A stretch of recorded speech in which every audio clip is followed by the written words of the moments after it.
Buying property or real estate in Medellin or surrounding areas. Hi, hello guys, my name is Thomas from Easy Retirement. Today we're going to be talking a little bit about buying real estate in Medellin. You guys have the up and up. The up and arm, that's all I have to say. Price of the dollar is actually, it gives you a really good discount on property pricing right now. That's actually really good though. Even with prices at 3,000 per dollar, you're really good right now. Is in the 4,500s, 4,700s, which is actually, it gives you a better, way better, I guess, price for your property. You could be buying a property here really, you could buy your dream property here extremely cheap. That's or very economical, very affordable. You always wanted to have that beautiful apartment, that beautiful condo overlooking the city. Here you could do it. You want to buy a cottage property overlooking the city or in the really ritzy neighborhood. A lot more affordable here. Taxes are way cheaper also than in the States or Canada in general. Also closing costs here are very economical. Something that is it's just everything is way more economical. That's all I have to say. So we actually come from that. We're actually realtors. We have a real estate company and a digital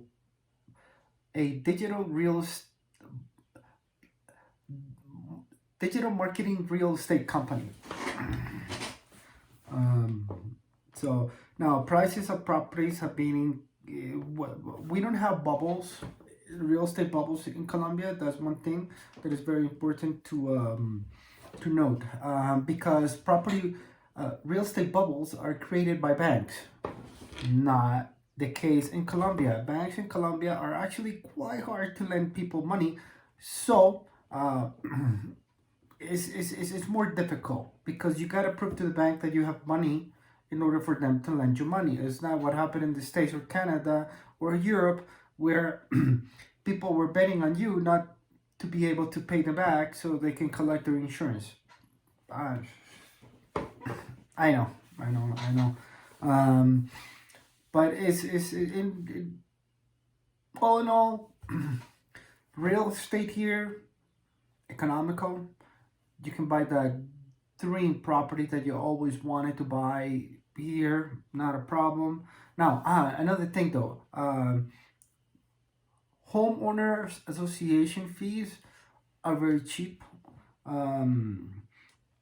You're gonna be finding that in the older buildings, which are bigger apartments, I guess, the homeowners HOA is a little bit higher. That's because the units in those condos are probably less units per condo, and you still have all the services that you have in a bigger unit. So you have security 24/7, doorman, might not, depending on the unit and depending on the age of that unit, you might not have all amenities that older brand new units have, like, sauna, Turkish bath, swimming pool, gym. That's pretty much it. The four major ones that you would find in a condo unit here.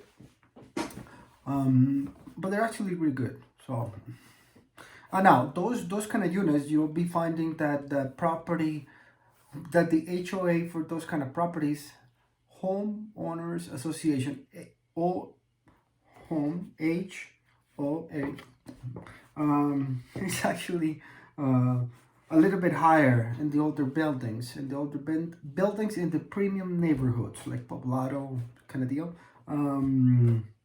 And that is because, well, what I explained before is because they don't have their older units, less apartments, so therefore you gotta be paying a little bit more for that though. But in those kind of units, the really old ones, the really nice older ones, traditional ones, you could be looking at paying over maybe $1,000,000 to $1,500,000 HOA. And that translates to it's actually quite a bit of money if you ask me. That is, yeah, it's quite a bit of money though. It's 300, $400. Yeah, about $300-400 per month.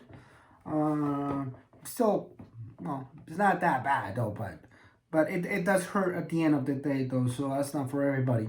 The newer units, you could be looking at paying an HOA that is in the I don't know, $70 to $100, and $100 being in the like really high end for a big apartment though, because HOA is determined by the square meters of your apartment. Just so you know, okay, there's a rule that dictates that. So it's not an arbitrary amount that they put on the apartments. No, there is actually a law that dictates how much per square meter you have to pay in those kind of units, which is actually really good. Now, closing costs for when you buy an apartment, when you buy a property here, it gets divided between the buyer and the seller.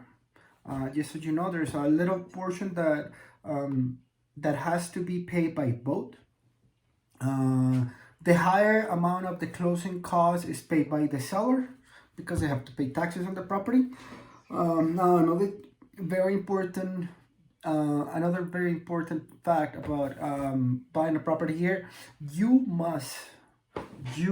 have to buy it for commercial value. What do I mean by that? Like way back when, actually it's actually really new for everybody here though, but they still try to do it though. You have to buy the property. You have to make the paperwork on commercial value to pay taxes on commercial value. Before, for local customers, the rule was different. The rule was that they would only increase tax value of the property by a bit, and so they would actually do the closing on lower value of the actual value of the property.